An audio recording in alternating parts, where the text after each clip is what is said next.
Eh bien, bonjour et bienvenue à Sciences Po Grenoble pour cette rencontre avec Jean-Paul Marie. C'est la première fois à Sciences Po Grenoble qu'on accueille le Printemps du Livre, donc à la bibliothèque. On est ravis de pouvoir proposer cet événement. Je voulais remercier Jean-Paul Marie d'avoir accepté l'invitation et Fanette Arnaud, médiatrice littéraire, d'avoir bien accepté d'animer la rencontre. Je vais juste faire très court. Remercier mes collègues à la documentation qui ont permis ça possible, et puis remercier les services de l'IEP sans qui ça n'aurait pas pu avoir lieu. Le service communication, merci. Mes collègues informaticiens et puis notre vidéaste Sébastien qui a accepté de filmer la rencontre. Je le remercie. Je vais laisser la parole à Jean-Paul Marie et Fanette Arnaud et je vous souhaite un bon voyage en Méditerranée. Au nom du Printemps du Livre, je remercie aussi Jean-Paul Marie d'avoir accepté de venir rejoindre notre grande famille du Printemps avec tous les auteurs que vous pouvez trouver dans le programme. Alors, quelques mots quand même pour vous présenter, Jean-Paul, même si je suppose que vous connaissez un petit peu le personnage, dire que c'est un grand reporter et qu'il a été vraiment très connu pendant de nombreuses années pour tous les reportages qu'il a fait aux quatre coins du monde, même si cette expression n'est pas terrible, sur tous les conflits, tous les endroits où justement les hommes se montrent les plus malfaisants, les plus cruels.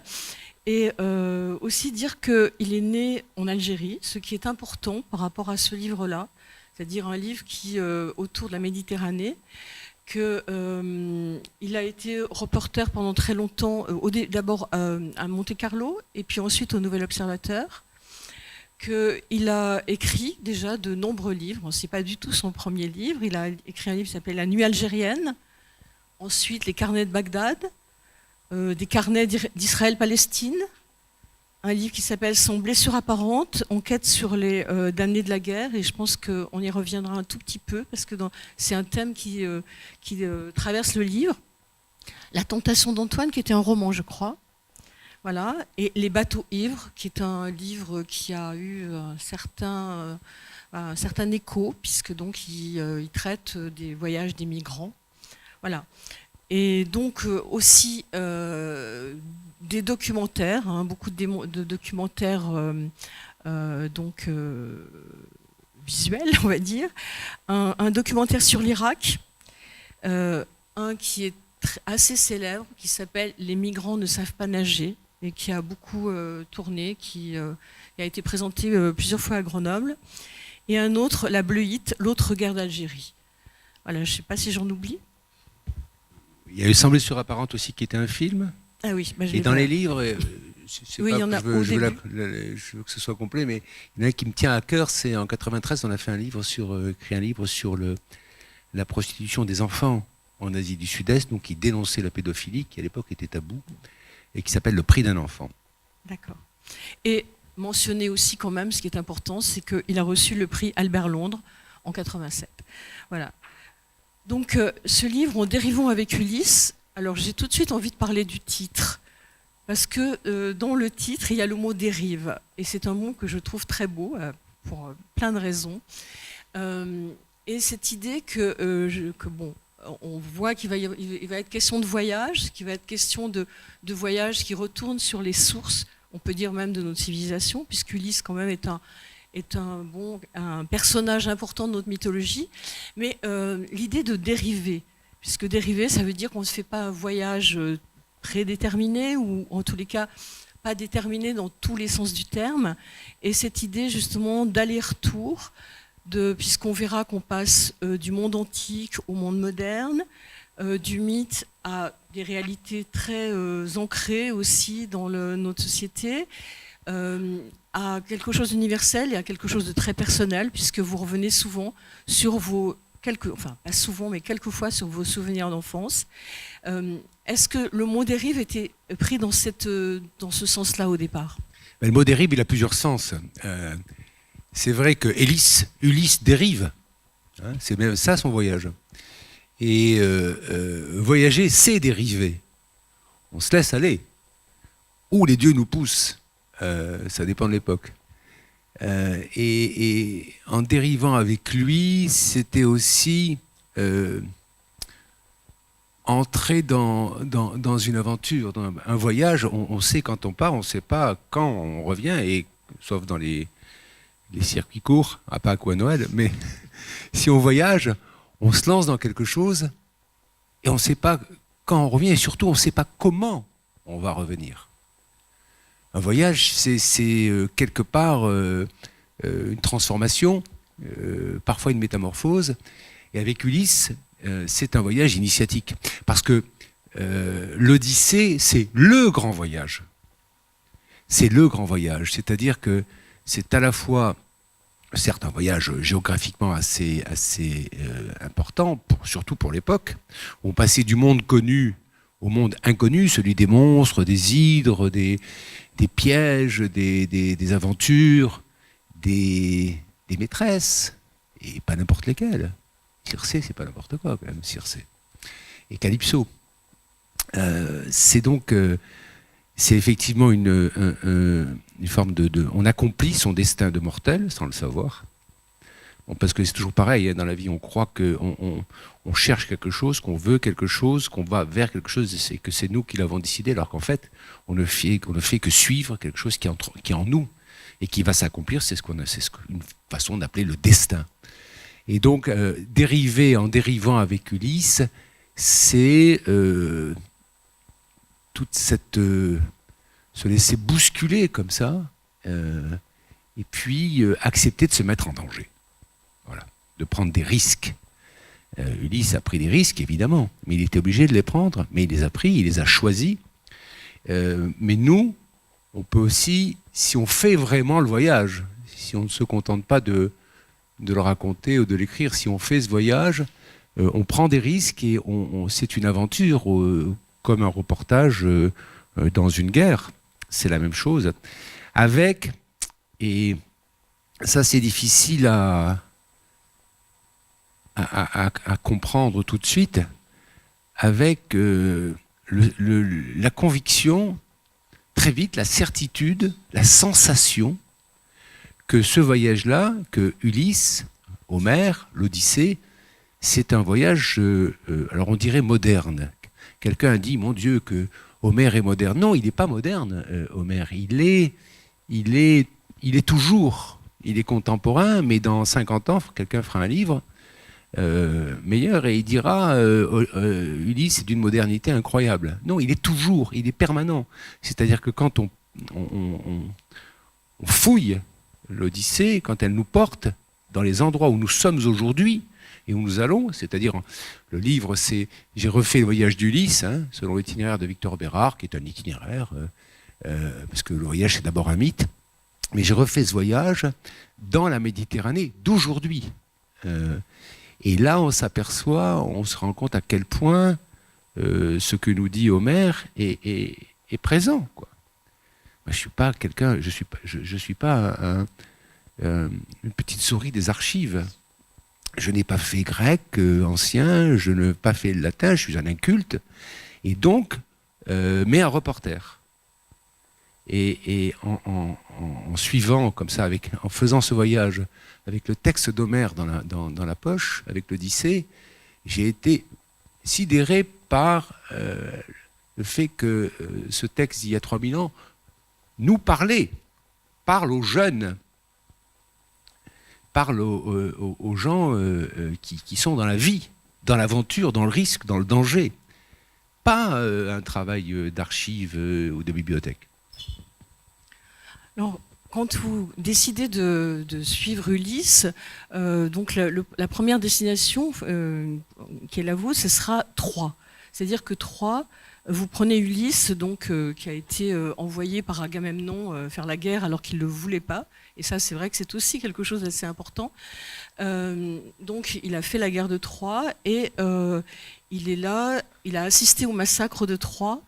Et c'est de là, au moment où il veut repartir chez lui, que vous le suivez, que vous allez l'accompagner tout au long de la Méditerranée. Alors, pour commencer, j'avais envie simplement que vous lisiez peut-être un petit passage qui évoque avec la guerre, enfin justement la Troie et Et le rôle d'Ulysse, c'est ce qu'il va en découdre. Alors, si vous êtes d'accord, parce que c'est long, hein, une lecture. Il y en a, là, il y en a pour un moment, quoi. Alors, si vous êtes d'accord, on lit. Sinon, vous sortez les smartphones et vous faites des tweets. Au choix. Non, je crois que c'est important d'avoir justement la langue de Jean-Paul Marie dans les oreilles, de savoir quelle est justement cette manière qu'il a de retranscrire le mythe de manière, elle, très moderne. Et en même temps... Je marche à la tombée de la nuit le long de la plage de Troie, sur les pas des Grecs, au bord de cette Méditerranée qui m'a vu grandir. Voilà 3000 ans qu'elle roule les mêmes eaux et la même énigme. Malgré la transparence de sa lumière, je ne suis jamais parvenu à percer ses secrets. Si Ulysse revenait aujourd'hui, je me demande quelle Méditerranée il trouverait à chaque étape de son voyage des merveilles. Une Mare Nostrum commune à tous ses habitants ou l'éternelle mer blanche du milieu des Arabes, celle qui coupe le monde en deux. La mer, telle qu'il l'a parcourue, sauvage mais si belle, ou un espace marin en danger de mort. Et ses héritiers, des descendants d'Achéens, peuple de la Méditerranée, ou une simple myriade de tribus modernes mondialisées. Et dans quel monde vivrait ce peuple? Plus en paix ou embrasé par d'innombrables batailles de salamine? Quelles seraient ses frontières et ses envahisseurs? Quel dieu dominerait l'Olympe? Surtout, la Méditerranée serait-elle toujours la lumière du monde, ce trésor de l'Antiquité, ou bien, frappée de décadence, ne serait-elle plus qu'une flaque d'eau salée, sans âme? Oui, je me demande ce qui le fascinerait, Ulysse, chez nous qui avons vécu les démons anciens pour en inventer de nouveaux. Notre science ou le creux de nos âmes? Secrètement, j'attends aussi qu'il me dise qui je suis, qui nous sommes, ses descendants ou ses bâtards. Et si être méditerranéen reste une identité. Le devin Tirésas est injoignable, et je sens que Cassandre ne me dira rien de bon. Par expérience, je ne connais qu'une seule façon de savoir: refaire le grand voyage. Des ruines de Troie à la côte africaine des Lotophages, du pays des Cyclopes aveugles à l'île sicilienne du royaume d'Éole, du territoire sarde des Lestrigons cannibales à l'antre romain de Circé l'ensorceleuse, du monde souterrain de Naples à celui des sirènes de la côte, du périlleux détroit de Charybde des Scylla de Messine, jusqu'au royaume perdu de Calypso, de l'île des passeurs phéaciens de Corfou, jusqu'au retour auprès de son olivier à Ithaque, je vais dériver avec Ulysse. Me laisser égarer, bousculer, balloter, effrayer, naufrager et me perdre, au risque de sombrer, mais avec l'espoir d'en revenir éclairé et comme lui, initié par cette Méditerranée que j'aime et que je maudis, de cette mer qui m'a toujours emporté. Je vais refaire le grand voyage en serrant contre moi le trésor du texte d'Homère, marcher sur les pas du héros, suivre son itinéraire en m'appuyant sur l'expertise des navigateurs, des géographes, des historiens, des hellénistes, en sachant que l'Odyssée n'est pas une croisière, mais un mythe universel. Une hydre à 10 têtes magnifiques qui raconte chacune un mystère, un banquet de l'imaginaire où chacun a le privilège de choisir ses plats. Vais-je retrouver Ulysse dans la Méditerranée d'aujourd'hui? Allons voir. Voilà pourquoi je marche cette nuit dans l'obscurité de la plage de Troie, là où tout a commencé. Je suis venu écouter le chant antique des guerriers achéens, et dans le vent qui siffle, le bruit nerveux de la mer, le sable qui mousse d'argent et de bronze sous la pleine lune, je les vois, je les entends, je les sens. Je vois 50 000 guerriers sur 1000 navires, une armada sur l'horizon, la crête des vagues écumantes de voiles blanches, les galériens accrochés à leurs rames, les hommes massés sur leurs proues, leurs glaives à la main, forés de piques, visages durs et bouches déformées, avides de pillage et de gloire éternelle. Ils ont tout laissé pour voguer vers la vie brève qui vous inscrit dans le grand registre des héros. Une vie qu'on sacrifie pour la sublimer. L'immortalité. Voilà ce qu'ils sont venus chercher. Les galères touchent la plage. Par vagues, les guerriers foublent le sable mouillé. Devant eux, la plaine de Troie. Et tout en haut, l'objet de leur convoitise, le palais de Priam.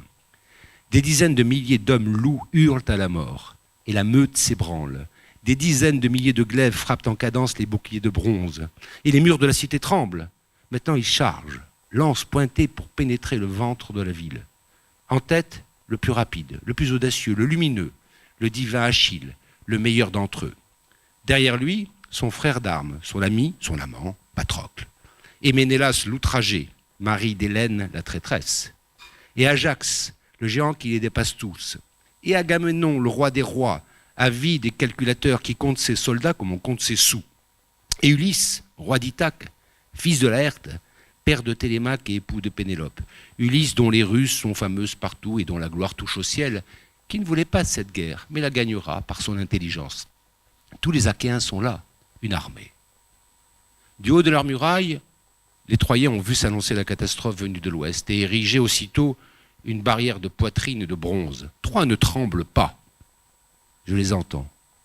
Le fracas des armes et le craquement des os. Le choc affreux de la quincaillerie de la guerre. Bouclier contre bouclier, casque contre casque, lame contre lame, bouche contre bouche, souffle contre souffle.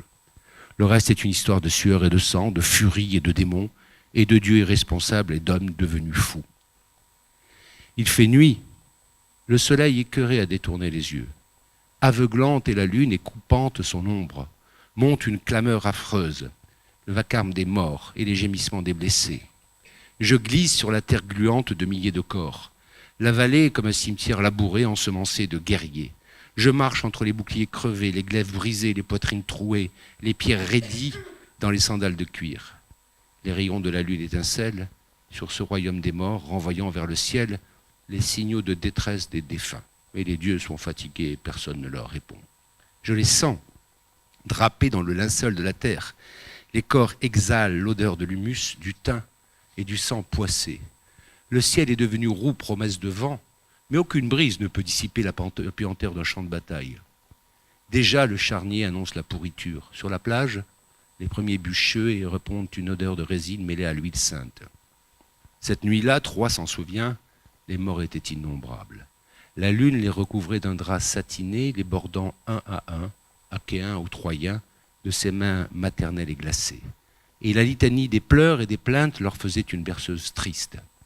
Il faudrait pouvoir recueillir leurs rêves, leurs amours, leurs exploits, les écouter raconter leur vie juste avant l'hécatombe, creuser un grand trou dans la clairière du petit bois près de murailles, un cercueil profond et rectangulaire, s'allonger tout au fond, ramener sur soi la terre, les vers humides et les feuilles sèches, se couvrir et ne plus bouger, immobile et glacé. Être comme eux, les trépassés ne parlent qu'aux leurs. Ils disent, leur étonnement de contempler une Méditerranée qui charrie tant de cadavres, roule les hommes et les armures, son eau claire épaissie par le sang de ses enfants. C'est bien elle qui les a poussés jusqu'ici. Elle aurait pu leur opposer les courants, ces vents, sa houle. Oui, elle aurait pu tout empêcher. Regardez-la bousculer les morts et noyer les blessés. Cette Méditerranée inconnue brille de dureté. Ses eaux sont noires et métalliques. Elle a porté les navires pour mieux engloutir ces hommes. La Méditerranée des enfers. Est-ce vraiment la même où je baignais mes pieds d'enfant? Moi, je n'étais pas armé, sauf d'un trident de petits Poséidon pour piquer un poulpe au passage. Les algues chaudes sentaient le sel iodé et le ressac charrié des étoiles de mer, pas des cadavres. La lune faisait patte blanche, irradiait les amoureux en attendant l'aube aux doigts de rose, la lumière de la vie dans la lumière, la mer voluptueuse où les vagues ne se forment que pour faire danser les nageurs, mon aquarium. Il commence là, au pied du cimetière des Achéens, sur les côtes de la mer Égée et de l'Asie mineure, et roule ses flots jusqu'aux colonnes d'Hercule. Sur la carte du monde, la Méditerranée a l'air d'une simple flaque d'eau, à côté des immenses océans qui unissent des continents.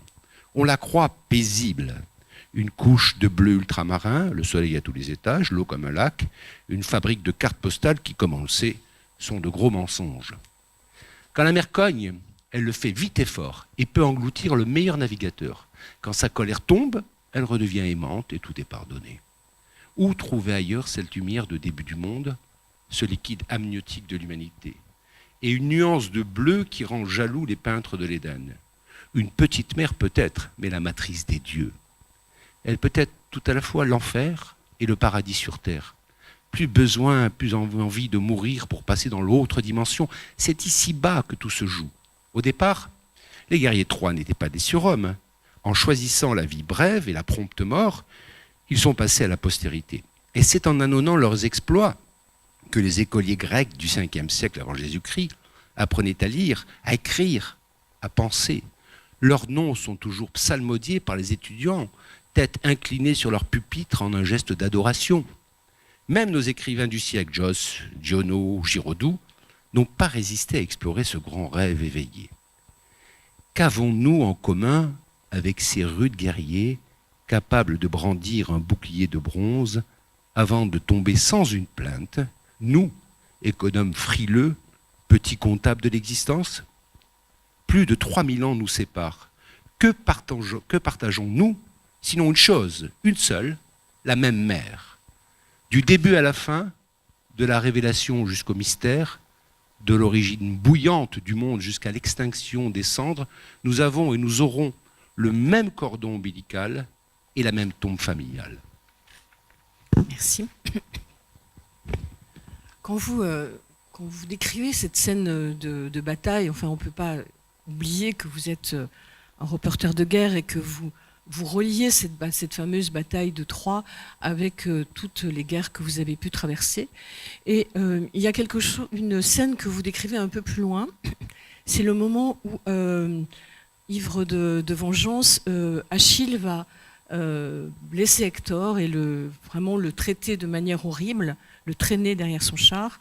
Et il y a un passage très important, c'est quand Ulysse croise le regard d'Hector en train de mourir. Et on a l'impression que c'est un point de départ pour le livre, pour parler justement de ce que c'est que de faire la guerre, d'être un protagoniste de la guerre et de jamais s'en remettre. Et dans tout ce que vous décrivez dans ce livre, il y a cette idée que, comme vous parliez tout à l'heure des traumatismes, que on ne sort pas, de toute façon, évidemment, innocent d'une guerre, mais qu'en plus de ça, elle marque très fort et jusqu'à jamais. Oui, alors c'est une piste.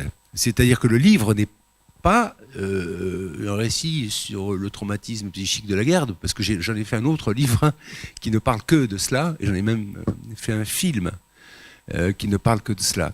Le livre, il est avant tout une plongée dans la Méditerranée d'aujourd'hui, c'est-à-dire la Turquie, la Grèce, les côtes de l'Afrique, la Sicile, Sardaigne, l'Italie, Naples, Corfou, Ithaque. C'est d'abord ça, c'est d'abord ce récit d'un voyage, et j'essaye de comprendre ce que disent les voix de ces pays, les poètes, les intellectuels, ce que nous disent les pêcheurs, ce que nous dit le sable, ce que nous dit... Voilà, c'est d'abord ça. Mais, vous avez raison, il est vrai que la force d'un mythe, un vrai mythe, c'est qu'il a plusieurs lectures.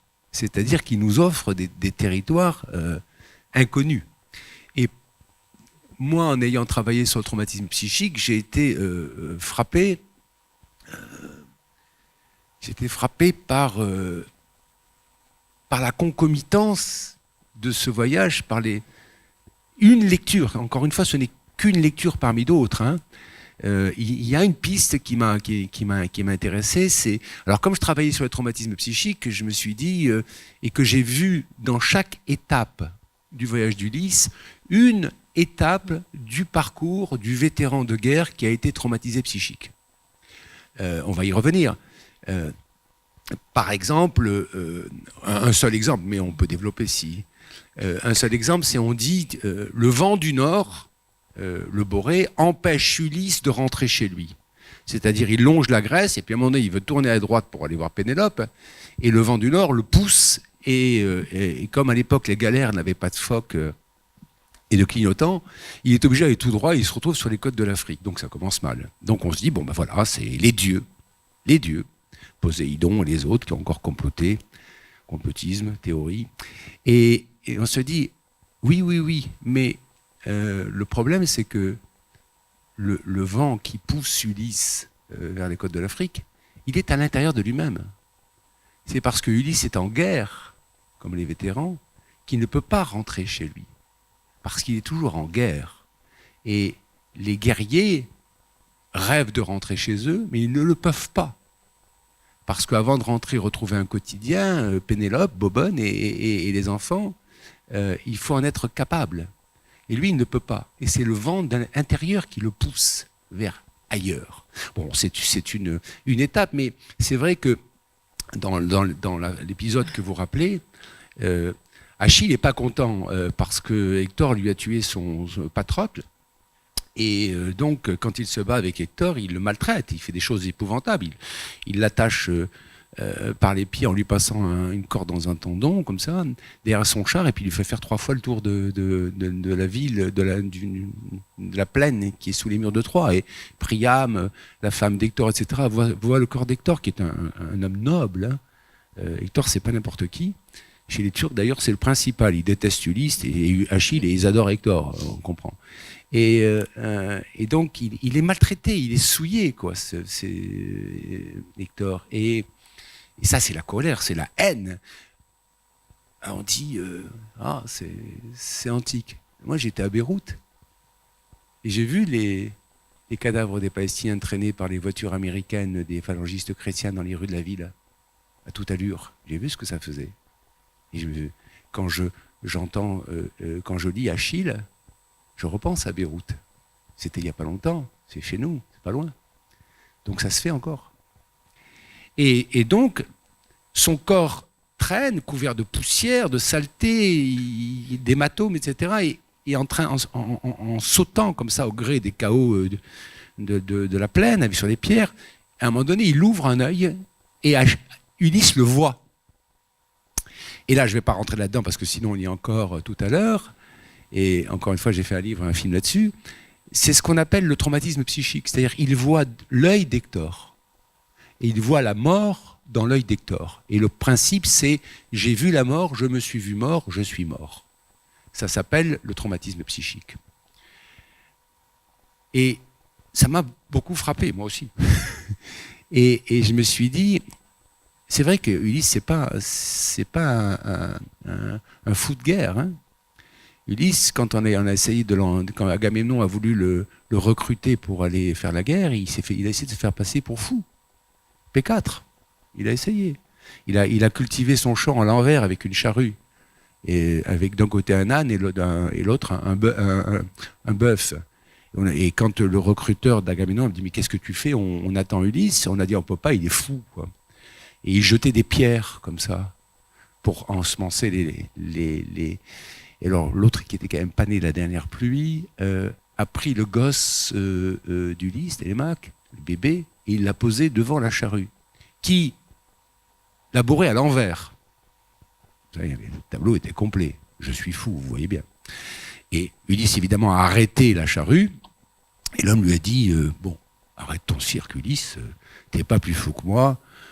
Prends tes armes et tes hommes et viens nous rejoindre, on va faire la guerre. Donc il ne voulait pas faire la guerre, Ulysse. Et quand il l'a fait très bien. C'est un homme courageux, c'est un homme fidèle, c'est un homme intelligent. Hein. Il fallait inventer l'histoire du cheval de Troie. C'est resté. Mais il a vu ça. Et pour moi, Ulysse a été traumatisé. Et c'est pour ça que sa première... quand il quitte la guerre, quand il quitte Troie, après 10 ans de guerre quand même...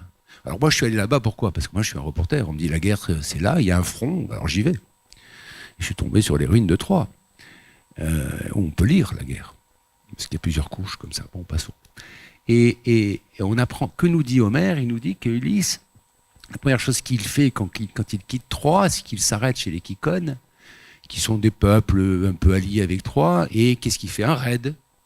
Parce qu'il est en guerre, et ses hommes sont en guerre. 10 ans de violence, de meurtre, de bataille, de crimes, et puis le sac de Troie qui a été une horreur, hein, c'est la quarantaine, c'est un vrai massacre. Troie, il rentre, on tue tout le monde, les hommes, les femmes, les enfants, on viole, on pille, enfin, les dieux d'ailleurs sont très en colère. Ils disent, attendez, vous venez assister à une bataille, vous nous offrez un massacre horrible, mais pour qui se prennent ces mortels là? Ils se prennent pour des dieux à massacrer comme ça, c'est quoi cette histoire? Et donc ça va leur coûter cher aux Achéens, parce qu'ils sont allés trop loin, ils sont pris pour des dieux. Ils mettent le feu partout, ils désacralisent les temples, il y en a un qui viole une femme au pied d'une statue d'Athéna. Alors Athéna, la déesse, elle n'est pas contente. Comment dans mon temple, on viole une femme, puis la femme, pendant qu'elle est violée, s'accroche à la statue d'Athéna. Enfin, ils ont fait des choses absolument abominables, mais après 10 ans de guerre, que voulez-vous? On n'a plus les mêmes mœurs. Et donc Ulysse, il arrive chez les Kykones, à Kavala, au nord de la Grèce, et qu'est-ce qu'il fait? Un raid. Et ces hommes, Eh bien, c'est parti, ils tuent, ils violent les femmes, ils peuvent pas les femmes à la taille fine.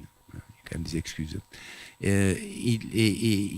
Mais Ulysse ne sent pas très bien. D'ailleurs, il épargne le prêtre qu'on appelle Maron, qui s'appelle Maron et qui va lui donner du vin pour le remercier de l'avoir épargné. Mais ces hommes et lui-même sont en guerre.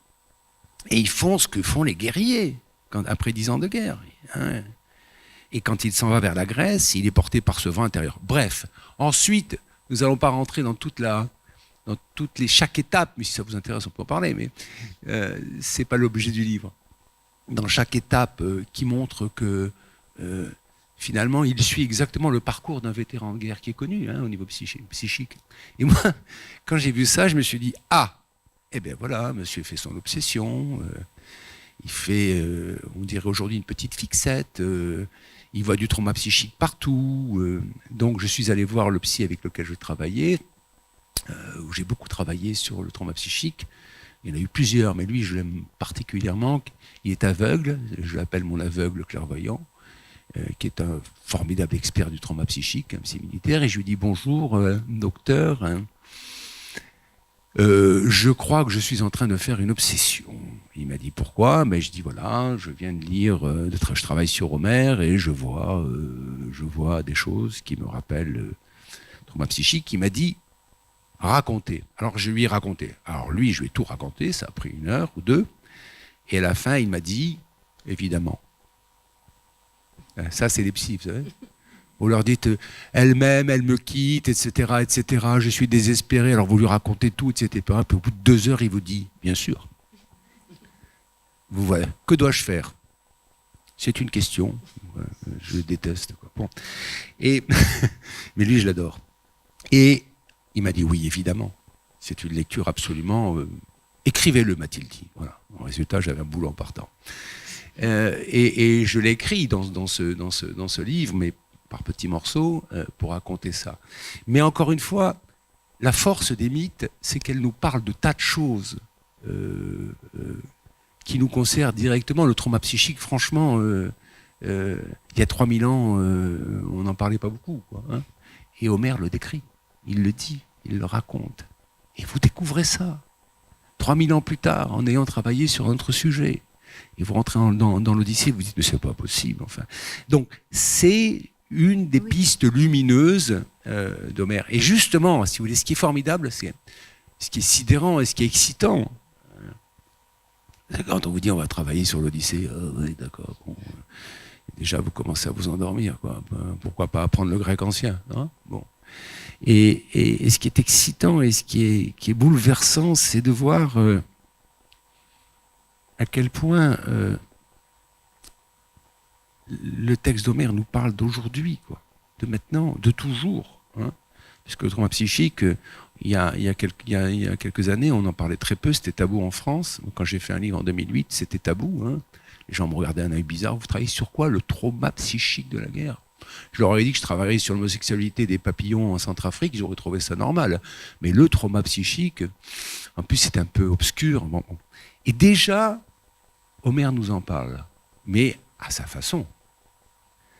Et il y a donc une façon de rentrer comme ça dans notre monde, dans notre moi le plus profond, parce que le trauma psychique, c'est ce que nous avons de plus profond en nous. Hein, le trauma psychique, c'est quand même la rencontre avec le néant de la mort. C'est pas rien. Pas avec la mort, pas avec les cadavres, avec le néant de la mort. Et qui connaît le néant? Qui peut le dire? Personne, puisque personne ne peut dire le néant de la mort. D'ailleurs, normalement, on n'a même pas le droit de la regarder en face, puisque, comme disaient les anciens, ni le soleil, ni la mort ne peut se regarder en face. On n'a pas le droit. L'homme n'a pas le droit de regarder le néant de la mort en face. Voilà. Et quand il le voit, eh bien, ça ne va pas du tout. Ça ne va pas du tout. Il est lui-même... D'ailleurs, Circé le dit. Circé, quand Ulysse revient des enfers, Circé qui est quand même une drôle de maligne. Hein. Elle n'a pas réussi à métamorphoser Ulysse en porc, parce qu'il avait un antidote, mais quand même, elle a une finesse et une intelligence et une science. Donc quand Ulysse revient des enfers, quand on va aux enfers, ça veut dire qu'on meurt. Hein. Quand vous descendez aux enfers, ça veut dire que vous mourrez. Et quand il en revient, elle leur dit « Ah, pauvres humains, vous avez pénétré dans l'Hadès. Cette mort que les hommes ne voient qu'une fois, vous la verrez 2 fois. Donc elle sait très bien de quoi elle parle. Et Homère aussi. Bon, enfin, mais là, on s'égare sur la piste sur laquelle je glisse très facilement, qui est celle du trauma psychique, parce que c'est un monde, là aussi, mais encore une fois, moi, ce qui m'a intéressé, ce qui m'a fasciné dans ce voyage, sur des endroits que je connaissais, hein, parce que ce n'était pas la première fois que j'allais en Turquie ou en Grèce ou ailleurs, c'est de refaire ce voyage en écoutant ce que nous dit la Méditerranée. Parce qu'encore une fois, vous l'avez peut-être entendu, le mystère pour moi, c'est quel est le mystère de la Méditerranée? Quel était le mystère de la Méditerranée pour moi? L'énigme dont je parle. Comment? Je suis né au bord de la mer, très bien. Comment la Méditerranée peut-elle être à la fois un univers de bonheur, avec le bleu du ciel, une certaine qualité de bleu qu'on ne retrouve qu'en Méditerranée, la mer, les vacances, hein, ces amphores qu'on trouve au fond de l'eau, cette jouissance de vivre, et comment en même temps elle peut être dure, obscure, glacée, criminelle, avoir constitué cet immense cimetière collectif que sont les migrants au fond de l'eau, et être déchirée par des guerres que j'ai couvertes aussi. Donc comment c'est possible? C'est l'une ou l'autre? Qu'est-ce que c'est la Méditerranée? Alors j'ai trouvé finalement des réponses, mais je n'ai pu trouver éclaircir ce mystère quand justement, comme Ulysse, à un niveau inférieur, niveau moindre, en faisant tout le voyage. C'est en faisant tout ce voyage qu'est venue l'initiation, c'est-à-dire que j'ai compris à la fin ce qui se passait. Comme je suis un peu lent, il m'a fallu du temps. Mais bon, comme ça. Lui, il a fallu quand même 10 ans. Pas mieux. Vous avez parlé des différentes étapes et il y en a une des premières qui est une étape qui aussi retentit enfin, dans la mémoire collective européenne. Une des premières étapes, c'est le détroit des Dardanelles. Et vous en parlez, vous le situez géographiquement en justement décrivant quel est justement le piège de cet endroit particulier. Où justement le vent à l'époque prenait une grande importance puisque les bateaux ne pouvaient pas ressortir de ce détroit. Quelles ont été les différentes batailles au moment dans le cours de l'histoire et la grande bataille des Dardanelles qui est encore dans notre mémoire collective comme un massacre stupide on pourrait dire où des milliers et des milliers de gens sont morts. Alors, on dit les Dardanelles sont en mémoire collective. Moi, je suis sûr que si les bancs étaient remplis d'étudiants, ce qui est presque le cas, ça s'amoindrit d'ailleurs. Dardanelles, oui, bon, sauf pour ceux qui font histoire. Mais les autres, franchement, Dardanelles, oui. Dardanelles, c'est une immense bataille qui a eu lieu en 1915 et grosso modo, je fais un rappel historique rapide, pour soulager le front russe, les Alliés ont attaqué la Turquie, l'Empire ottoman, qui voulait d'ailleurs être avec les Alliés, mais enfin bon, on va pas rentrer là-dedans. Ils ont fait un débarquement massif sur le détroit de Dardanelles, qui a échoué. Ça a duré 9 mois, ça a été une horreur, une espèce de Verdun. Il y a eu des dizaines de milliers de morts, et finalement ils se sont repliés, ce qui est une grande victoire pour l'Empire ottoman, et c'est sur cette victoire Dardanelles que s'est créé le nationalisme turc. Atatürk, etc., et aujourd'hui Erdogan. Le vent, quand on va à Çanakkale, c'est le petit port qui est juste à côté de Troyes, parce que Troyes existe. Hein. Souvent les gens me disent « Ah, Troyes existe ?» Ben oui, Troyes existe. Non mais c'est vrai. Troyes, c'est comme l'ogre ou le petit chaperon rouge. Je veux dire, on a toujours pensé que Troyes c'était un mythe. Non, ça existe, c'est un endroit. Ça s'appelle Itcharlik aujourd'hui. Je préfère Troyes, c'est plus joli. Et c'est le vent qui a fait la puissance de Troyes. Parce que le détroit des Dardanelles n'est pas très large, d'où son nom, détroit. Et pour passer de la Méditerranée à la mer Noire, il faut passer par ce détroit. Sauf qu'il y a du vent. Alors, pas n'importe quel vent. 20, 30, 40, 50 km/h, bien établi, toujours au même endroit, nord-nord-est, et vous le prenez dans le nez. Et moi, c'est quelque chose de physique. Quand j'ai découvert Troyes et les Dardanelles et Tchanakalé, parce que ça s'appelle Tchanakalé, j'ai d'abord senti le vent comme une personne physique. Et les galères qui n'arrivaient pas à prendre des bords comme ça, en tout cas c'est très difficile dans le détroit, puis leur voile n'était pas très bonne, ne pouvaient pas remonter face au vent. Et donc elles étaient obligées d'attendre la renverse du vent, qui n'arrive pas tous les jours. Ça peut durer 20, 30, 40 jours. Et quand vous avez des galères chargées d'ambre, de peau d'éléphant, d'épices, d'esclaves nus, non, arrête-toi, vous êtes coincé.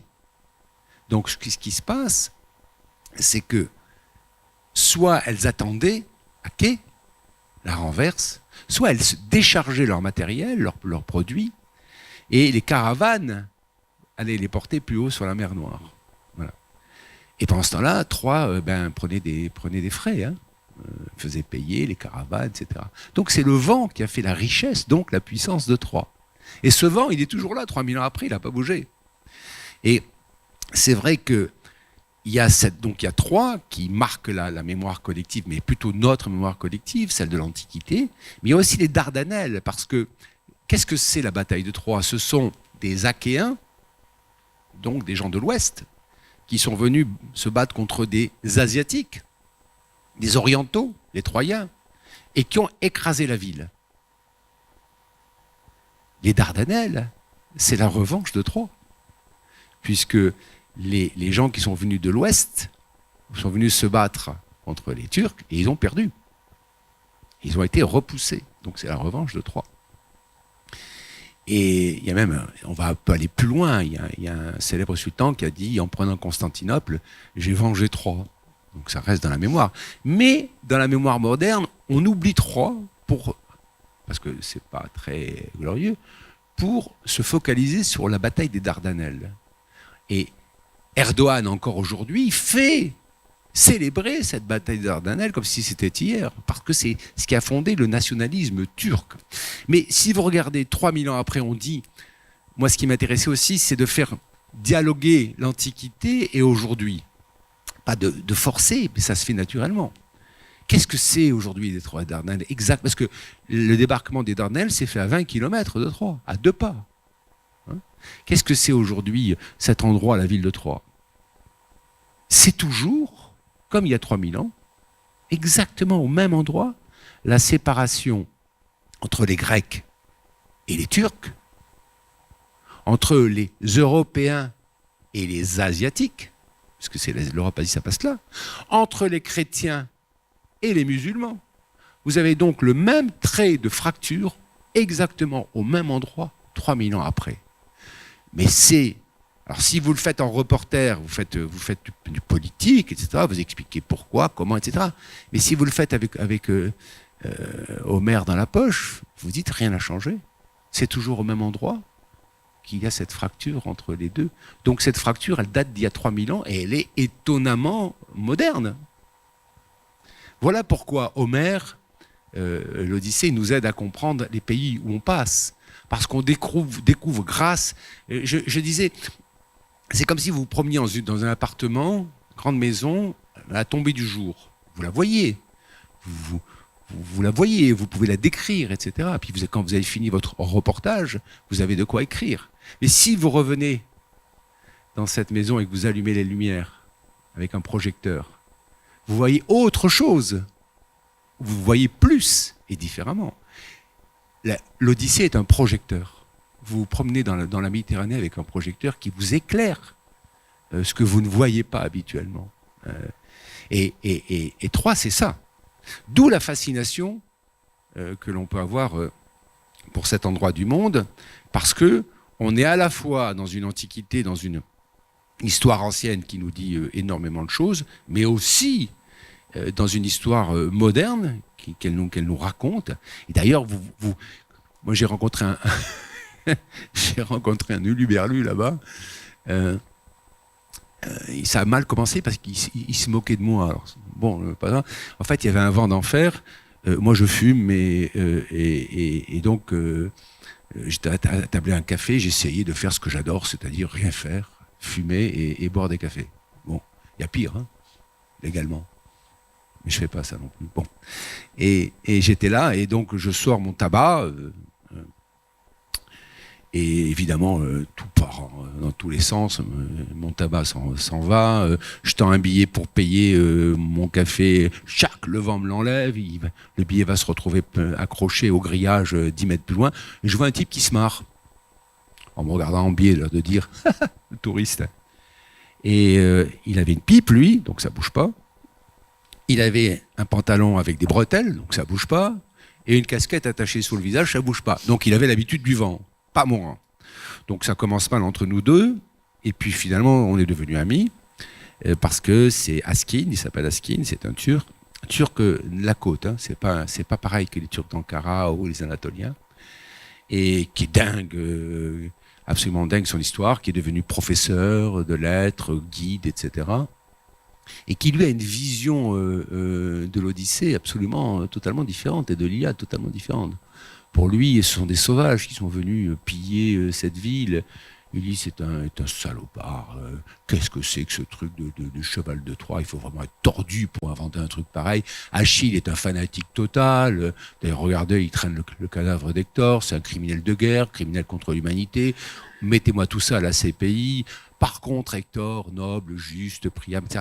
Et donc, tout d'un coup, il m'a raconté son Odyssée. Et puis, quand il était petit, il était assez pauvre, et il se baladait pieds nus, il poussait les ânes avec des bidons d'eau, comme ça, et il parcourait Troie du matin au soir, quoi. Mais il savait pas qu'il était sur une terre sacrée.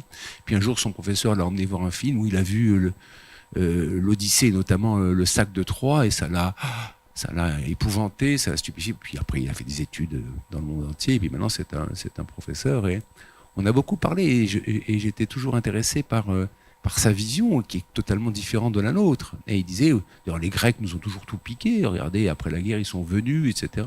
Ce sont des sauvages. Nous, on est des civilisés. Et l'Europe, que fait l'Europe? Elle ne veut pas nous prendre nous accepter dans l'Europe, alors qu'elle n'a pas compris qu'on est le pont, la porte de l'Europe, etc. Donc un discours à la fois de frustration et d'amour-haine par rapport à l'Europe, qui, grâce à Troie, m'a permis de comprendre pourquoi Erdogan, de son côté, lui, joue sur autre chose, sur l'islam. Mais comment il arrive à mobiliser une grande partie de l'Anatolie, de la Turquie, pour en faire un bloc, quoi. Et c'est grâce à Askin que j'ai compris qu'un mythe aussi, ça pouvait se lire dans les deux sens, quoi. Donc ça, c'était la Turquie. Et les Dardanelles, c'est une plongée dans l'horreur, mais ça, bon, je suis assez coutumier du fait, parce que c'est Verdun, quoi, le Dardanelles. Je me rappelle d'un ravin qui s'appelle le ravin de la mort. Bon. Quand j'étais en Algérie, il y avait un ravin qui s'appelait le ravin de la femme sauvage, dans lequel on trouvait souvent des corps, après les attentats, des assassinats, etc. Et donc, je suis allé voir ce ravin. Alors, on se dit, c'est les Dardanelles, hein, c'est vieux, 1915. Excusez-moi, docteur, j'étais pas né, etc. C'est papy qui m'en parlait, mais encore pas tous les jours. Mais quand vous arrivez dans ce maquis, qui sent le thym, le laurier, la lavande, c'est la Méditerranée, quoi. Il fait chaud, on entend ça craque, les cigales, c'est la Méditerranée. Puis tout d'un coup, vous arrivez au bord de ce ravin, et vous voyez un ravin qui descend comme ça, à pic, et qui remonte en face à pic aussi. Donc on descend, on se déchire les vêtements et les bras et les jambes avec les épines des acacias.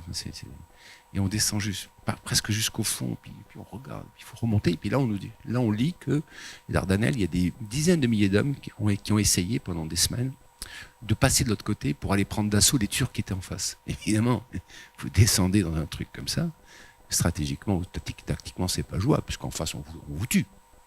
Et puis quand vous êtes au fond, vous êtes parvenu à arriver au fond avec les cartouches, les mitrailleuses, les fusils, etc., votre barda et tout, il ne reste plus qu'à remonter. Oui, d'accord, donc personne n'est jamais remonté. Et du coup, le ravin, les morts étaient au fond.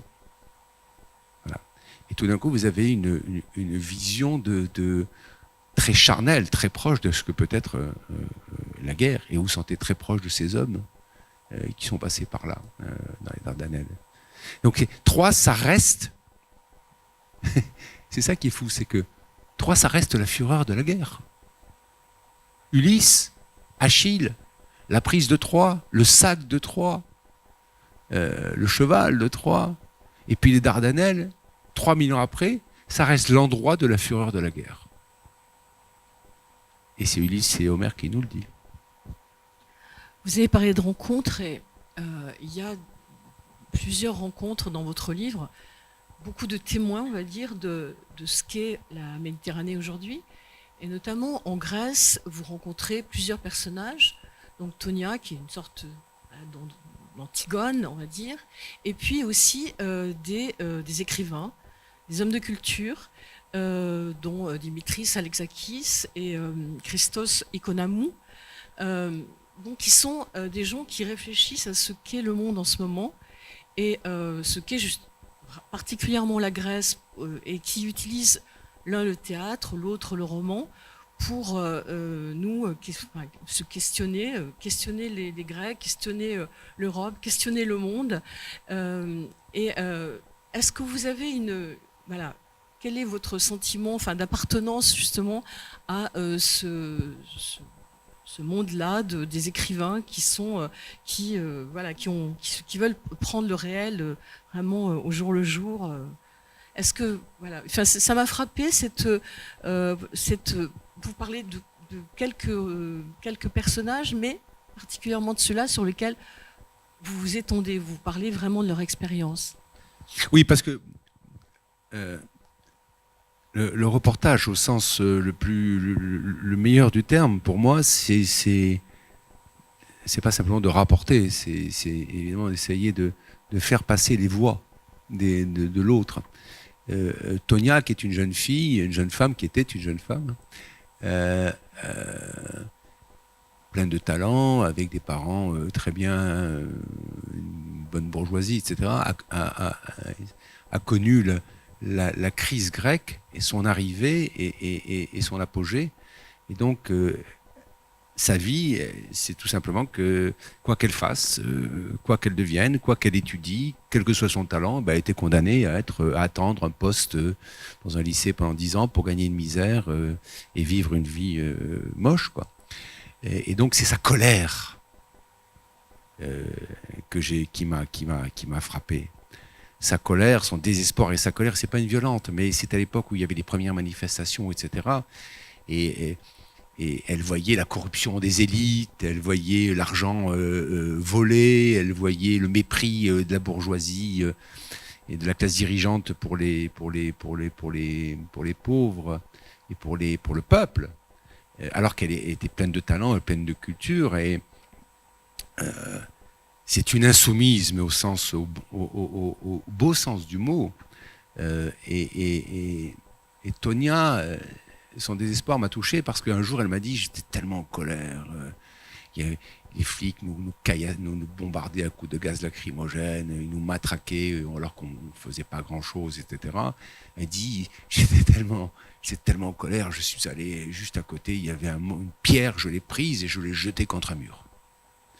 Donc sa violence, elle, est finalement très, très faible par rapport à la violence. Mais les autres, évidemment, eux, ils cassaient les banques, et d'ailleurs, ils prenaient des blocs de marbre des banques et les jetaient sur les policiers grecs. Comme disait quelqu'un, dans un peuple qui caillasse les flics à coups de marbre, à coups de blocs de marbre, est forcément un peuple cultivé.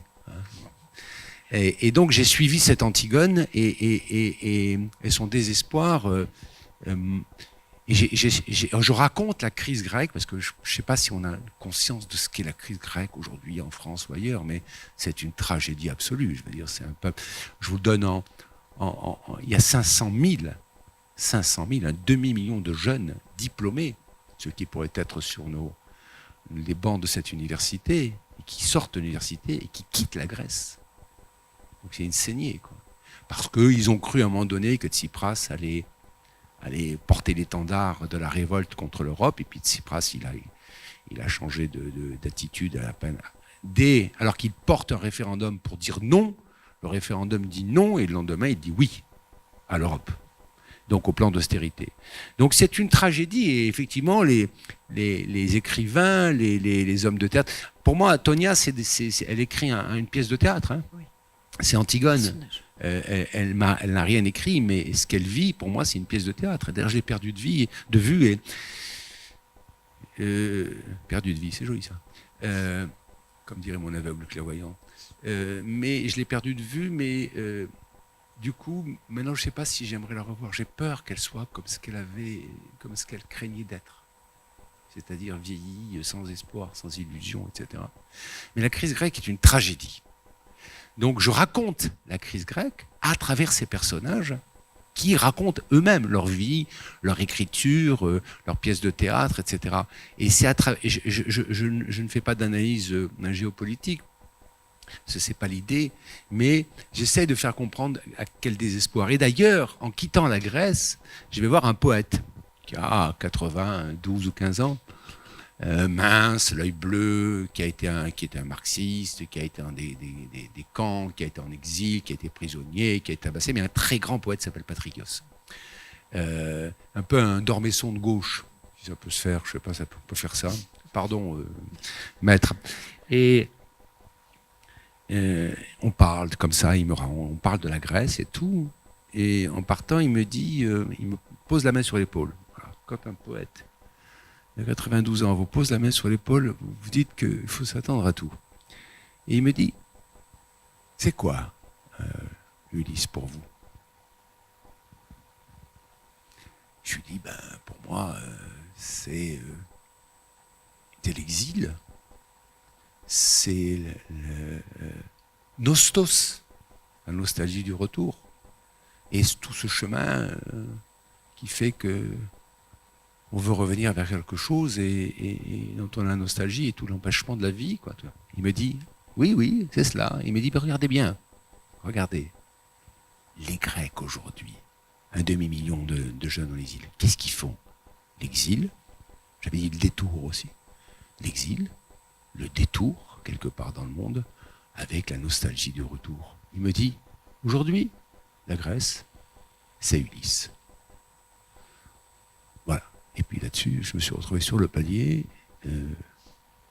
Et pour lui, c'était d'une simplicité. Et c'est un cadeau. Il m'a fait un cadeau, là, quand même.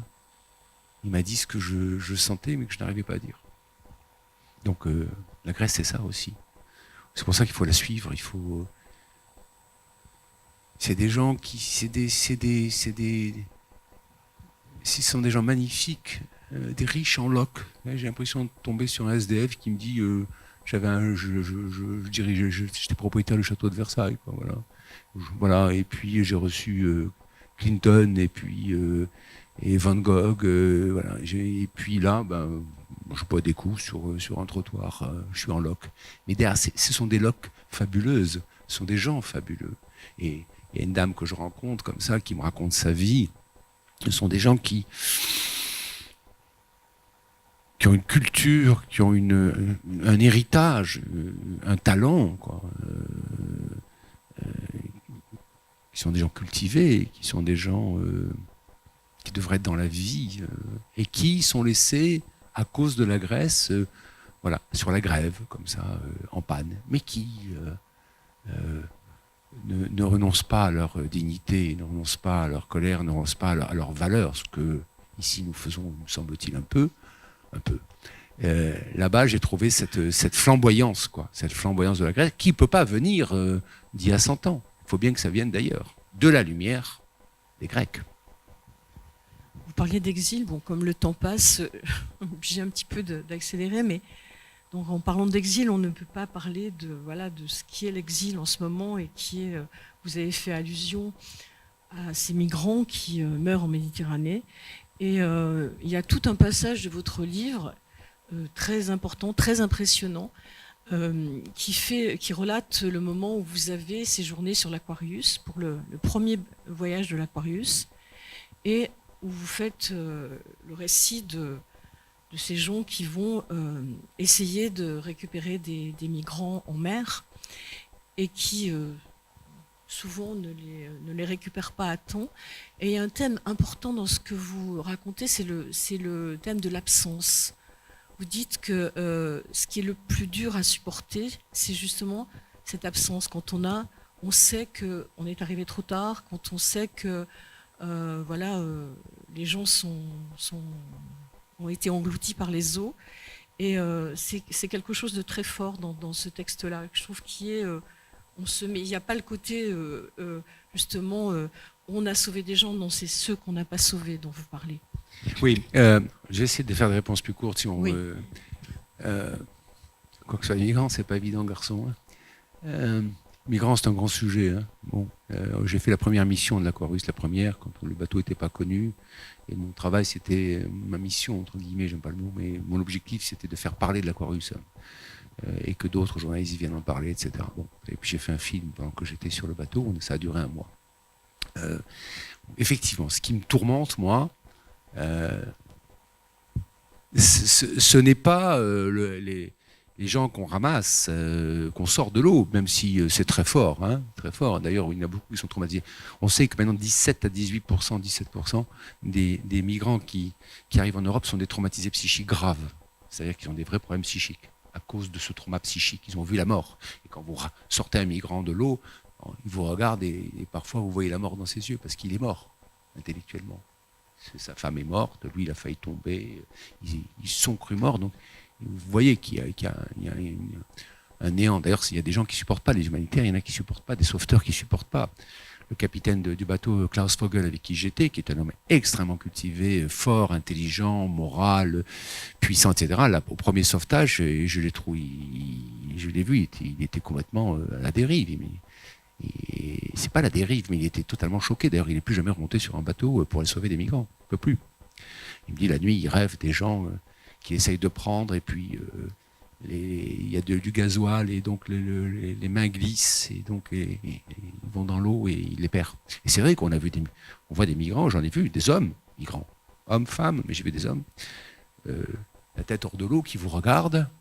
Dans les 5 secondes qui suivent, la tête est sous l'eau, vous voyez les cheveux crépus à la limite de l'eau, et dans les 10 secondes qui suivent, ils tombent comme une pierre au fond de l'eau, parce qu'ils ne savent pas nager. C'est pas une blague, les migrants ne savent pas nager, c'est pas un mauvais joke, hein, c'est vrai. Et donc c'est très très très dur. Mais moi, donc ça c'est dur.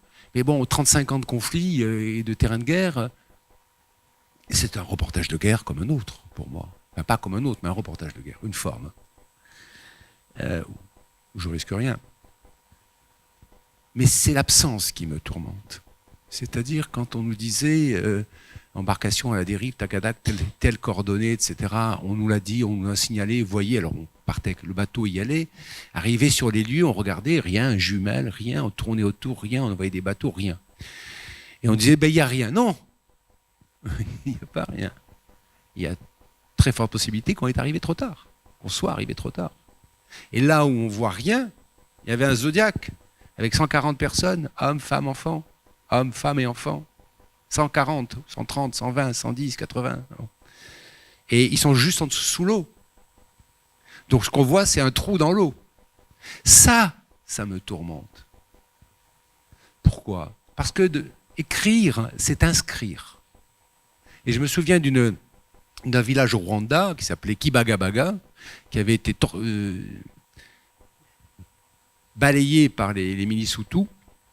Et quand on est arrivé, on nous a dit, il y a un village, bon très bien, on est arrivé, dans le village, il était en pente, je m'en souviens très bien, avec des maisons de chaque côté, il n'y avait rien, il n'y avait personne, enfin personne. Il y avait quelques moutons coupés en morceaux, des chiens décapités, des bricoles, bon, très bien. Mais il n'y avait personne. Alors on cherche dans le village, ils sont où bon. Nous, il nous faut des réalités concrètes. Et donc on est arrivé, en bas du village, il y avait une grande école. Comme chez nous, l'école communale, hein, exactement comme chez nous. Chez nous, je veux dire en France, en Europe. Et tout était fermé, volé et tout. Bon, puis il y en a un qui, à un moment donné, plus impoli que les autres, on commence à arracher les volets. Et à l'intérieur, il y avait exactement ça de cadavres, hein, sur 45 mètres carrés. avec la carte blanchée au mur, le tableau noir, le bureau du maître, mais entre il y avait un maître de mort qui commençait un peu à se tasser. Et tout le village était là. Donc moi, quand je suis rentré, on a travaillé, on a essayé de compter, on imaginait, bon, très bien. Et puis, quand je suis rentré le soir à Kigali, je devais envoyer mon article. Et je devais envoyer mon article et alors le problème, c'est qu'il continuait à s'amuser autour de l'hôtel à coups de lance-roquettes et de Kalachnikov. Alors, ça fait du bruit, c'est dangereux, mais surtout ça fait des vibrations. Et quand j'écrivais, j'avais une trouille totale, c'est que mon écran se casse. Parce que si l'écran de l'ordinateur explose, c'est fini. Fini. Il n'y a plus de papier. Après, on l'envoie par téléphone satellite, mais il n'y a plus de papier. Donc dès que ça s'approchait, j'enlevais. J'étais mort de trouille, j'enlevais mon gilet de protège éclat. Je fermais l'ordinateur, je mettais le gilet par-dessus et je me couchais sur le gilet pour pas que l'écran pète. Et puis dès que ça s'arrêtait, crac, je l'ouvrais et je recommençais à écrire en fumant un mégot de cigare qui me traînait là. Et après, je me suis dit, mais pourquoi? Mais pour moi, c'était évident. Parce que écrire, c'est inscrire, et en disant qui baga baga, je faisais le contraire de ce que les génocidaires voulaient faire, c'est-à-dire faire disparaître ce village de la surface du monde et ces gens. Et les migrants, c'est pareil. Si vous ne les voyez pas, qui dira qui ils étaient, d'où ils venaient, combien ils étaient, qui dira ce qu'ils étaient? Personne, puisqu'on ne saura même pas qu'ils ont existé. Et oui, c'est l'absence qui me tourmente. Cette absence des gens qui sont des fantômes de la mer, dont on ne sait même pas qu'ils ont existé. Et ça, c'est la négation de l'humanité. Vous parlez d'écrire, de l'écriture, justement. Et vous dites écrire, c'est inscrire. Quand vous étiez reporter, vous écriviez dans l'urgence. Quelle est la différence pour vous maintenant quand vous écrivez, et vous avez dû commencer en même temps que vous écriviez vos reportages, quelle est la différence entre écrire un livre et écrire ces reportages, ces moments elle est considérable. Et on est dans deux univers différents. Hein. Moi, j'ai quitté la radio, j'ai fait 8 ans de radio, et j'ai quitté la radio parce qu'un jour, je vais à Sabra et Shatila, 48 heures après le massacre, j'arrive à Beyrouth, je fonce à Sabra et Shatila, j'arrive à l'aube, j'y passe toute la matinée. Bon, et puis je reviens trouver un téléphone. À l'époque, on n'avait pas de téléphone cellulaire. Je retrouve un téléphone à Beyrouth, enfin dans la ville, et j'appelle la rédaction et je leur dis voilà. Et on me dit oh là là, oui. Bon, écoute, on est un peu chargé aujourd'hui parce qu'il y a Bison Futé, une déclaration politique, etc. Mais ce que tu nous racontes quand même, n'hésite pas, fais une minute 30. Et je leur dis non, vous n'avez pas compris, les enfants, comme dirait Emmanuel. Vous n'avez pas compris, c'est ça. C'est ça, quoi. Oh oui, non, mais on est très chargé, on te dit. Bon, donc je pique un esclandre, je fais venir le rédacteur au chef au téléphone, je hurle tout ce que j'ai vu. Il me dit oui, non, mais tu as parfaitement raison, on va jusqu'à 1h40, quoi. Bon. Et je me suis dit, je vais quitter la radio, parce que j'arrivais pas à dire. Et effectivement, c'était pas fait pour ça. Et donc les reportages, c'est du lait Nestlé, c'est-à-dire que vous passez 15 jours, 3 semaines dans un endroit, vous revenez, vous faites 4 pages, on vous dit 4 pages c'est beaucoup, oui, mais il y a tellement de choses à dire, je peux pas, quoi. Et donc il y a des moments où vous avez envie de dire plus, mais c'est pas l'endroit. Un hebdomadaire, c'est pas un livre, donc ça permet, c'est pas la même dimension de la vie, quoi. Et Ulysse, j'avais fait une série d'été pour l'Observateur il y a 10 ans de ça, un peu plus. J'avais déjà fait le voyage, mais en un mois, façon journaliste, Speedy Gonzalez. Et j'avais raconté des choses, mais très peu. Et on m'avait dit, oula, c'est trop long. Alors j'avais coupé. Bon. Mais j'avais fait 5 fois 4 pages, mais il y a 12 étapes, je veux dire, c'est 20 de Ulysse, je ne savais plus, quoi. Bon. Et j'avais l'impression d'avoir écrit des cartes postales. Et puis je m'étais dit, là je devenais un peu plus sage, et je me suis dit,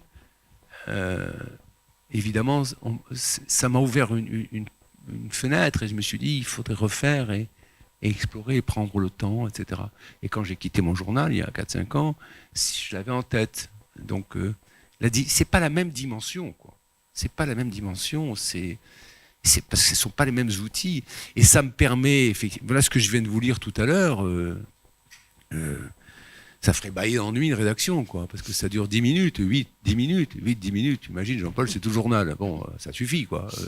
On n'a même pas le temps de donner la météo après, c'est fini. Bon, et si je le mettais, dans un journal, je sais pas, il y a 12 pages, j'aurais 5 pages, 5-6 pages, c'est trop long, on coupe. Donc il ne faut pas demander, la plus belle femme du monde ne peut donner que ce qu'elle a, et les rédactions c'est pareil, il ne faut pas demander au journalisme ce qu'il ne peut pas demander. Le journalisme il n'est pas là pour ça. D'où l'écriture des livres, et d'où aussi des films, parce que les films ça permet, moi j'adore l'image, ça permet de dire autrement. Voilà. Et le réel est quelque chose qu'on explore. On peut le danser, on peut faire du mime, on peut faire de la sculpture, de la peinture. C'est une façon d'approcher le monde, quoi.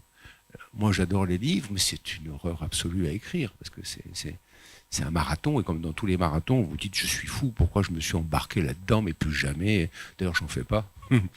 Et vous souffrez physiquement, et vous perdez, et vous doutez, et vous devenez un peu fou, et vous dites plus jamais. Quand vous sortez de là, vous êtes momifié, quoi. Toutankhamon à côté, c'est un jeune homme. Je veux dire, vous êtes lyophilisé par tout ce que vous avez donné. C'est autre chose, mais en même temps, voilà. Ça vous donne, ça vous oblige à faire des choses que vous ne feriez jamais, quoi, jamais. L'écriture, c'est ça. Moi, je dis que j'écris parce que ça me rend meilleur. J'écris parce que ça m'oblige à aller au-delà de moi-même, quoi. Mais je m'écarte de la question là, mais voilà. Non, donc c'est pas pareil. Entre le journalisme et le livre, c'est pas pareil. D'ailleurs, les étudiants, quand ils vont se taper leur thèse ou leur mémoire, et quand ils auront fini leur mémoire, ils sauront un peu de quoi je viens de parler là. Quand on a fini un mémoire ou une thèse, c'est un peu ça, quoi.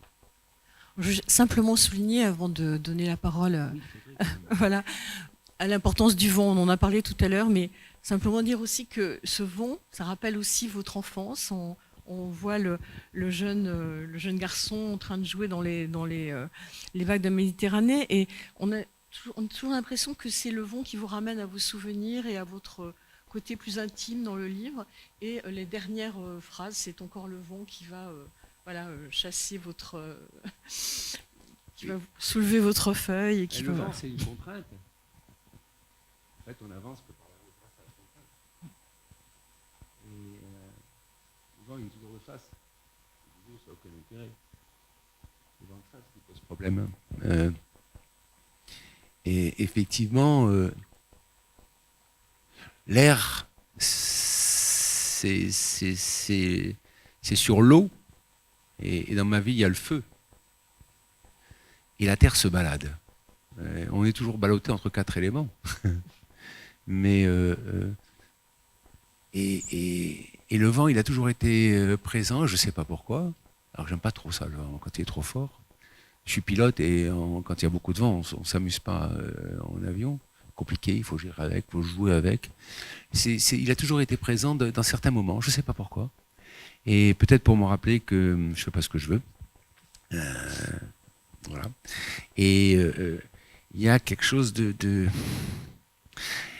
c'est à la fois le domaine du plus léger que l'air, le vent, et pourtant il peut abattre une locomotive ou arracher ou faire couler un bateau. Donc c'est ça, c'est la force du plus ténu qui peut devenir le plus puissant, quoi. Et finalement, c'est la mer qui m'emporte, et c'est le vent qui me bouscule, quoi.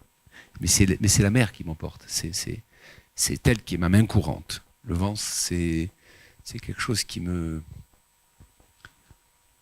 jour dispersera nos cendres, quoi. Voilà. Peut-être des questions, je préférerais. Oui, voilà. Hein?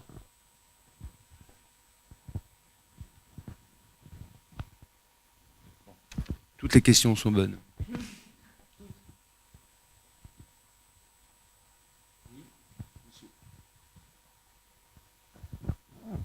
Dans vos reportages, dans ce livre, et puis dans ce que vous venez de dire même sur les migrants, puisque vous avez parlé que c'était un reportage de guerre comme un autre, l'énigme que vous poursuivez, c'est la guerre. est-ce que vous avez, au-delà de la réflexion que vous avez eue sur le trauma, vous avez fait ce très beau livre sur le trauma, est-ce que vos pérégrinations, votre dérive vous a amené à une pensée de la guerre? Oui, l'énigme que je poursuis, c'est pas la guerre. L'énigme que je poursuis, c'est la violence et la mort. Je dirais c'est une conséquence. Hein. J'avais déjà commencé à travailler là-dessus sur un livre que j'ai fait sur l'Algérie, qui s'appelle La Nuit algérienne, où je raconte 10 ans de guerre civile que j'ai suivi. Hein. J'allais 3 fois à peu près par an en Algérie. Les années de la guerre civile qui ont été atroces. Et comme je suis né en Algérie, et pour tout dire que mon père et mon grand-père se sont fait assassiner en 62, effectivement, il y a eu des rappels, quoi. J'ai mis très longtemps à comprendre, quand je vous disais qu'on croit choisir quelque chose, on ne fait que suivre une force intérieure. Moi, quand j'étais gamin, j'avais 11 ans et demi, quand on a quitté le pays et que donc mes parents, mon père et mon grand-père ont été assassinés, j'ai pas compris. On m'a coupé mon ciel en deux. J'avais l'habitude des gâteaux arabes, du football et de la plage. Le choc a été clair. En fait, si vous voulez, j'étais objet, j'étais passif, j'étais un gamin. Et un gamin, ça ne peut que subir ce qui se passe. C'est un peu sidéré aussi, évidemment. Ça change les choses. Et j'ai mis très très très longtemps à comprendre que cette envie forcenée, ben c'est ce que disaient les autres. À mon avis, ils n'avaient pas tort. Forcenée de partir dans des pays, pas seulement à la guerre, parce que je ne suis pas seulement intéressé par la guerre, je suis intéressé par les autres, par le monde. Mais c'est vrai que qu'il y a eu des conflits, je suis allé, et comme je suis revenu avec des articles où il n'y avait pas trop de fautes d'orthographe, on m'a dit que c'était bien que j'y retourne, quoi. Non. Et moi-même, je proposais. Mais cette volonté comme ça, ça a été d'aller dans un pays en guerre, donc de passer de l'autre côté de la ligne des cendres, qui nous sépare, parce que nous, on vit dans le monde du jour, de la paix. Eux, ils vivent dans le monde de la nuit. Et c'est pas le même monde. On est borgne. Ceux qui vivent ici, ils regardent d'un œil, ils croient que c'est la vie, le monde. Ceux qui vivent la guerre, ils regardent de l'autre, ils croient que c'est le monde. Et nous, on est reporters. On va du part du monde du jour pour aller dans le monde de la nuit, pour revenir raconter les histoires de la nuit à ceux du jour. Ce qui fait qu'on se met à loucher au bout d'un moment. Mais c'est ça notre métier. Mais partir, traverser la ligne des cendres, survivre, voir, essayer de comprendre, revenir, raconter, revenir et raconter, c'était quelque part passer de l'enfant qui subit, de l'objet, à l'adulte qui choisit, qui décide, qui fait et qui revient vivant. C'était ça. Et c'est pour ça que j'avais une telle volonté d'aller. Mais avant d'être journaliste, j'étais kiné. Je travaillais dans un hôpital. Je travaillais dans la réanimation, dans la neurochir, en polytraumatologie, etc. Et après, je suis allé travailler en cabinet, ça m'a tellement emmerdé que je suis parti. Mais j'étais à l'hôpital et c'était un monde où, là aussi, je traversais. Je travaillais la douleur, la violence, la mort, ce moment où on est mort, pas mort, etc. Donc c'était aussi une recherche. C'était la même recherche. Quand on me dit pourquoi vous êtes passé de kiné à reporter, je dis c'est la même chose. Les gens me regardent en disant bon, qu'un garçon qui a trop fumé encore. Bon. Et non, c'est la même chose. C'est-à-dire que pour moi, c'était une façon de foyer et d'essayer de comprendre la chose. Qu'est-ce que c'est que cette chose? Alors, je ne sais plus, j'ai répondu à la question. Oui, j'ai répondu à la question. Mais c'est ça, voilà. C'était la guerre. Je ne suis pas du tout un fou de guerre.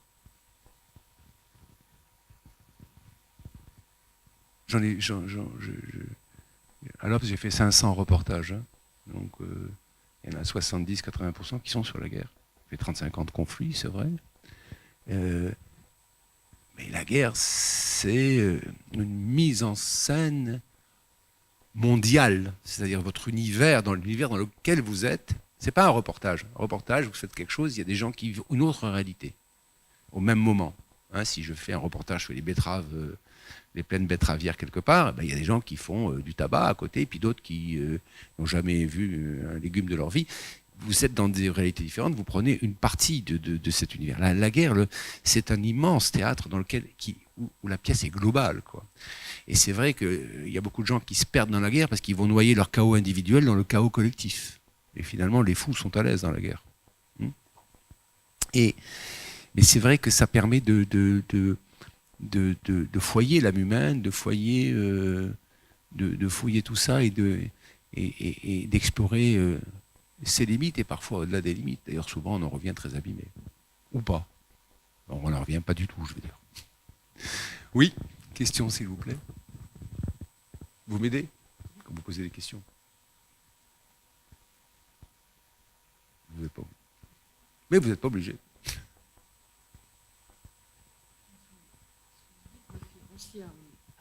Une remarque que vous faites dans votre livre, vous dites que Homère s'occupe de l'âme humaine. Il s'occupe que de ça. Et il s'occupe que de ça. D'ailleurs, Ulysse, quand vous regardez bien, Ulysse, c'est notre premier homme. C'est papa, quoi. Parce que quelle est la définition de l'homme que donne Homère par Ulysse? Il dit, c'est un type qui aime ses amis, qui adore ses amis, qui bat ses ennemis, qui se bat contre ses ennemis, mais qui ne les déteste pas, qui ne les hait pas. C'est pas Achille, Ulysse. C'est quelqu'un qui est fidèle, loyal, il fait le job, il a envie de revenir voir sa femme. Alors bon, il a une ou deux aventures, c'est-à-dire Circé et Calypso, mais d'abord il a des excuses, que 20 ans c'est long, hein. Bon, quand même, 20 ans c'est long, voilà. Bon, et puis Circé c'est pas n'importe qui, et Calypso non plus, hein, c'est quand même des bombes, pardon, hein. Mais il ne cède pas à Nausicaa, qui est quand même une dinde, quoi. Bon, voilà. Et il lui dit non, t'es trop jeune pour moi, etc. Laisse tomber. Donc c'est un menteur, mais c'est un menteur parce qu'il est malin. Ulysse, c'est le rusé. Il se sort par l'intelligence humaine. L'homme s'adapte. Pour s'adapter, il faut parfois mentir. Il est courageux, mais il ment. Il est provocateur, insolent, il va dire à Polyphème son nom, ça va lui coûter des ennuis. Par insolence, par orgueil, par vanité. Et en même temps, c'est pas un fou d'orgueil, quoi. Et ce modèle-là de l'homme, qui aime ses enfants, sa femme, qui aime revenir chez lui, qui veut mourir, etc., chez lui, c'est quand même, à part si vous ajoutez au début du christianisme le coup de la gifle sur la joue gauche et de la joue droite, qui est quand même une vaste blague, hein. Faut être sérieux, hein. Ça marche pas, non. C'est-à-dire, à part ça, il est amour, hein, Ulysse aussi. C'est quand même le modèle qui est resté de l'homme aujourd'hui. À peu près le modèle de l'honnête homme, quoi. Hein. En plus, ce qui me touche, c'est qu'il ne voulait pas faire la guerre, quoi. Quelqu'un qui se fait faire passer pour P4 pour ne pas aller se battre contre les Troyens, il a tout mon respect, quoi. Hein. Donc c'est le modèle. Et non seulement c'est une définition du modèle de l'homme, mais c'est une définition du mortel. Parce que, quand même, il y a des preuves, cette histoire. Rappelons, Ulysse est dans l'île de Calypso depuis 7 ans. Ça fait 7 ans qu'il est avec une bombe. Comme elle est éternelle, elle ne bouge pas. Il n'y a pas une crème anti-rides dans ses toilettes. Elle est merveilleuse. On comprend qu'elle est plutôt experte dans les jeux de l'amour. Elle aime Ulysse. Il mange des fruits, il mange des poissons, il fait toujours beau. Bon. Et lui, monsieur, va se mettre sur le rivage et regarde en direction d'Ithaque. Bon. Alors elle lui dit, elle comprend que ça ne marche pas, quoi, qu'il a la nostalgie, nostos. Et elle lui dit, écoute, si tu restes avec moi, je t'offre l'éternité, l'immortalité. Mais pas comme le piège qui a déjà eu lieu dans la mythologie grecque où on offre l'immortalité sans épargner la vieillesse, qui fait que l'amante se retrouve avec un homme qui a 3000 ans et qui est tout ridé. Non, non, je t'offre l'immortalité et la jeunesse éternelle. Alors j'en appelle aux mâles qui sont dans cette salle, et c'est quand même un contrat en or, non? Hein? Bon. Et qu'est-ce qu'il lui répond, notre Ulysse? Il lui dit, écoute, merci, je suis touché, on le sera moins. Mais moi, les dieux, c'est des dieux. Moi, je suis un mortel. Et le destin d'un mortel, le destin d'un homme, donc mortel, c'est de vieillir, oui, vieillir, chez lui, entouré des siens, et de mourir, oui, mourir, entouré des siens. C'est la première définition de l'homme qui ait jamais été donnée. Quand même. Voilà. Juste une dernière remarque, c'est aussi un homme Il n'y doué. a pas d'autres questions, vous êtes sûr? Ah! En travaillant un peu les gens au corps, au début ils ne veulent pas parler, mais après ça vient. Il est beaucoup aidé par Athéna, mais beaucoup gêné par Poséidon. Ah ben quand même, il va 2 fois au tapis, 2 fois il a failli se noyer. Et il arrive tout nu. Il arrive tout nu. Tiens, c'est bizarre. Hein. Il arrive tout nu sur une île. Vous vous souvenez, en fait assis. Juste petit. Il arrive tout nu. Il y a Nausicaa qui est là, qui le voit. Elle devient toute rouge et tout. Bon. Et on l'amène au banquet du roi. Et quelqu'un chante Troie, etc. Et il se met à pleurer, quoi. Il n'est pas bien. Et il revoit tout. Et on lui dit, mais qu'est-ce qui se passe? Parce que jusque-là, il disait qu'il était personne. Personne. Il n'était personne. Quand même. Et il se met à raconter. Nous sommes à la moitié du bouquin. Donc déjà, Homère invente le flashback. Pas mal. Et deuxièmement, pour la première fois, Ulysse parle. C'est-à-dire, il met des mots sur l'horreur de ce qu'il a vu. Comme les vétérans qui se retrouvent devant le psy et qui, pour la première fois, arrive à mettre des mots sur l'horreur qu'il a vécue. L'horreur n'ayant pas de mots, puisque l'horreur est une image. Bon, on va pas passer rapidement là-dessus. Bon. Et donc, il est chez le psy et il se met à parler. Et à partir du moment où comme par hasard, les Phéaciens sont des passeurs entre le monde inconnu, le monde mystérieux et le monde réel. Et une fois qu'il a réussi à parler, crac, on l'emmène sur l'île d'Ithaque, où là aussi, il se retrouve habillé tout en mendiant, etc., par Athéna. Mais Athéna le protège, vous avez raison, elle le protège, mais elle est maligne, Athéna. Elle connaît la guerre, elle connaît le trauma psychique. Et donc, elle le rend tout vieux, tout moche, tout crado, etc. Et du coup, on ne le reconnaît pas. Parce que comme tous les vétérans de guerre, quand il rentre, sa famille, ses amis disent, dis donc, Christian, t'as vu? Ouais, depuis qu'il est rentré d'Afghanistan, il n'est plus le même. Il n'est plus le même. Forcément, il est mort. Donc, il n'est plus le même. C'est pour ça qu'Athéna, là... Et il va se faire reconnaître en faisant quoi? Peu à peu. Déjà, son chien le voit. Oh, son chien est content, il meurt. Bon, très bien. Mais il a attendu quand même. Ensuite, il va voir sa nourrice qui lui tripote le genou, qui dit, mais cette cicatrice, mon petit garçon, c'est toi. Bon. Puis son papa le reconnaît, etc., etc. Donc il fait quoi? Il fait son chemin de libido. Comme chez le psy. Il refait toute sa libido, tout son parcours libidineux, pour revenir à ce qu'il est. Il lui reste Pénélope. Pénélope, pas commode. Elle ne le reconnaît pas, et elle se méfie. Surtout, elle se méfie. Et donc, il essaie de lui dire certaines choses. La Pénélope, intransigeante. Bon, elle a quand même tenu 20 ans face aux prétendants. Il faut avoir du caractère.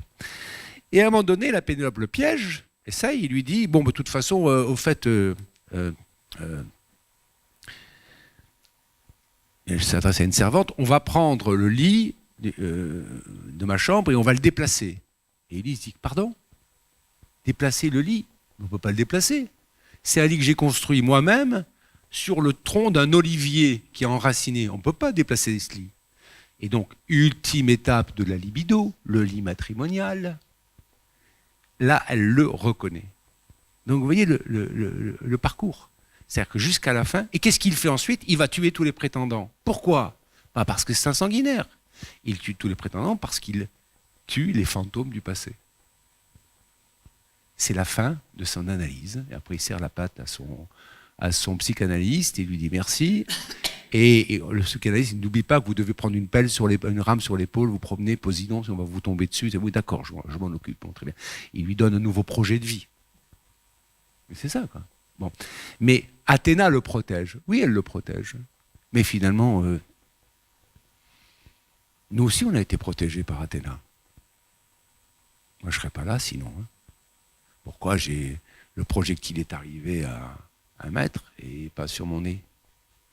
Eh bien que j'ai Athéna quelque part, franchement. Et pourquoi, quand je me suis engagé dans un chemin entre 2 champs de maïs, je me suis arrêté, j'ai fait demi-tour. Parce que, sous prétexte que j'entendais plus les oiseaux. Parce qu'Athéna m'a dit, pas bon cette histoire-là, n'y va pas. Et ceux qui sont passés derrière moi, qui n'avaient pas Athéna avec eux, ben, ils se sont fait pris dans l'embuscade et ils sont morts. Donc ce que je veux dire, c'est qu'on a Athéna, quoi. On a Athéna, mais on a aussi Poséidon, parce que je peux vous en raconter ce que m'a fait Poséidon, c'était pas triste, quoi. Je suis pas Ulysse, hein. Mais il y a les forces du mal, les forces noires, les forces de l'enfer, et puis il y a la lumière. Alors après, nous, on fait les malins, on appelle ça l'expérience et tout, tu parles. Ce n'est qu'un destin, un seul. Le nôtre, chacun le sien. Donc oui, vous avez raison, il y a Athéna. Mais je préfère quand même Calypso. Hein. Et même plus que Calypso, Circé. Circé, elle est infernale, si j'ose dire. Alors la leçon de vie, peut-être qu'on va s'arrêter, non? Oui. Je vais juste vous dire ça parce que c'est une clé, quoi, magnifique. L'énigme. Alors j'ai 2 solutions, soit je vous ai lisé le livre, vous verrez le clé de l'énigme, c'est pas très sympa quand même. Ou bien je vous en dis un petit bout. Quand Ulysse descend aux enfers, il va consulter le devin Tirésias. Il essaye d'étreindre sa mère, évidemment c'est un fantôme, donc il n'arrive pas. C'est dur. Mais il accepte de mourir pour descendre aux enfers. Et il voit Achille. Achille qui est mort. Qui a choisi la vraie vie, la vie brève. Et l'éternité. Et il lui dit, ah Achille, incroyable, je veux dire. Quand tu étais sur Terre avec nous, enfin en haut, tu étais déjà le plus grand de nous tous, le plus glorieux, le plus brillant, le plus lumineux, etc. Et je vois qu'ici, dans ce royaume des morts, tu es aussi le roi, le prince des ténèbres. Et l'autre lui... Ne me farde pas la vérité, mon noble Ulysse. Ça veut dire arrête de me raconter des cracks. Ne me farde pas la vérité, mon noble Ulysse. Je préférerais être valet de ferme chez un paysan qui n'aurait pas grand cher, en haut, que de régner sur tous ces morts, sur ce royaume éteint. Qu'est-ce qu'il lui dit? Il lui dit, rien ne vaut la vie. Rien. Il n'y a pas d'avant et il n'y a pas d'après. Tout ça, c'est des cracks. Mourir pour l'éternité, c'est nul. Ça sert à rien. Ça sert à rien. C'est en haut que ça se passe. Et c'est en haut qu'il y a aussi les dieux. C'est en haut qu'est notre vie. Et il lui dit, et ça, c'est la leçon de la Méditerranée, l'obscure, la cruelle et la lumineuse. Quelle que soit l'horreur qu'on a vécue, quelle que soit la violence, l'horreur du monde qu'on a connu, la lumière grecque de notre monde, des vivants, est la plus forte. Être méditerranéen, c'est croire et vivre que la lumière est plus forte que l'obscurité, me semble-t-il.